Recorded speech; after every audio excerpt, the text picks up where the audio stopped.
7 எழுத்துக்களையும் 21 எழுத்துக்களை மட்டுமே வைத்து முழுமையாக எழுதவும் படிக்கவும் முடியும் என்பதை கண்டறிந்தேன். இந்த 27 வருட ஆராய்ச்சியின் பின்னர் அதை யாரிடம் சொல்வது, யாரிடம் காட்டுவது என்ற நிலையிலே அதை நான் மிகவும் சிரமப்பட்டு கொண்டிருந்தேன். அப்படி சிரமப்பட்டு கொண்டிருந்த சமயத்திலே நான் நமது பாராளுமன்ற உறுப்பினர் திரு எம் அப்துல்லா அவர்களுடைய உதவியால், அவர்களுடைய ஆலோசனையில், அவர்களுடைய முறைப்படி, அவர்கள் சொல்லிய முறைப்படி நான் அதை வெளியிடுவதற்கு ஏற்பாடு செய்தேன். அவர்களே ஏற்பாடு செய்தார்கள்.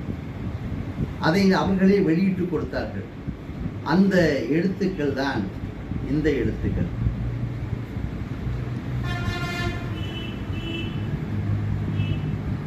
இதுவரை